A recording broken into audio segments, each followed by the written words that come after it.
Positive. Well, we are making this a Mental Health Monday, and that's because we have Jenny from Positive Somebody joining us, and we are positive that you are going to bring in the fun, but also great education for us today. But how are you doing? I'm great. How are you? Good.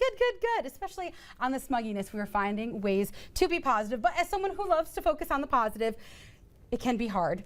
Yes. So what made you want to start this nonprofit, this Positive Somebody? Yeah, so I started a nonprofit, Positive Somebody, to help kids learn how to cope in a positive way. I grew up with some childhood trauma, and my parents didn't teach me how to regulate my emotions or teach me positive coping skills, so that's what I'm here for. I want to be able to teach children how to recognize their emotions, regulate their emotions, and teach them coping skills, positive coping skills. That way it's instilled in them, they can take with them as they're adults, yes, and then they can pass that on. It's really absolutely the start of a wonderful cycle that we love to see. And over the years, you've truly made a positive impact with your positive packs, yes, which you have right here. And what response have you seen with those in the community and in schools? Yeah, so we are in about 42 schools in Michigan with our positive packs, and we hear so many great stories from social workers, counselors, teachers that tell us that the kids are still journal writing, they're very receptive to the breathing activities, all of those things.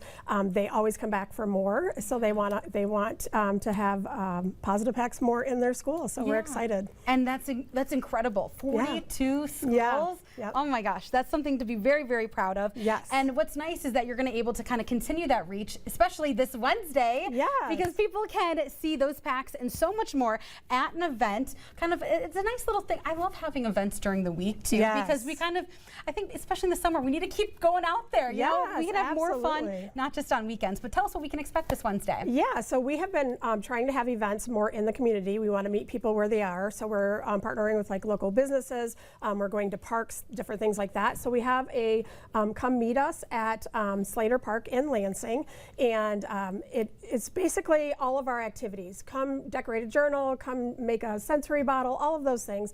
We really want people to come see what we're doing, but also learn some positive coping skills in the process. So we will be at Slater Park from 2 to 6 this Wednesday, and then we have other events coming up with Big B. We got lots of back to school mental health events coming, which is a great time, and I'm glad that you are getting out there and meeting people, like you said, at their where they're at, yes, and also meeting the team so they can kind of get the face behind the positive packs a little bit. Absolutely. And I know we're looking at some great pictures seeing you out in the community, but I know here in studio you brought some of the signs that people will be able to see, those different stations that we'll have. So you mentioned the journal decorating station, and is that kind of what's right here too? So we bring lots of stickers and markers to be able to decorate journals, but we also bring journal writing activities. We want to help people get started with journal writing. Journal writing might not just be writing. You can doodle, you can draw.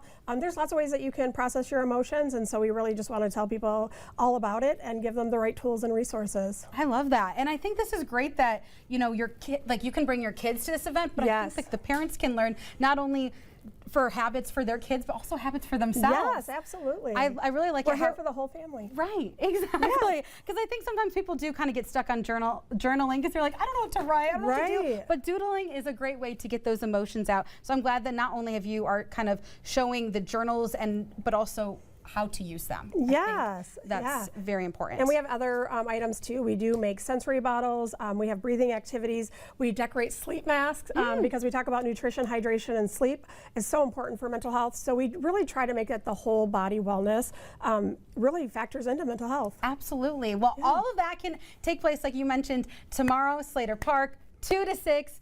Wednesday. So sorry. Yes, I'm jumping ahead in the week. Yeah. Wednesday. But yes, definitely come out. But you'll definitely see Jenny and the rest of the team. It sounds like throughout the rest of the school year, but keep up the amazing work. But real briefly, do you mind, what message do you have for those on this Monday that might be struggling to find a positive today? What would you say to them? I would say that you can have a positive life through positive mental health. So if you're struggling with your mental health, there's so many tools and resources out there for you.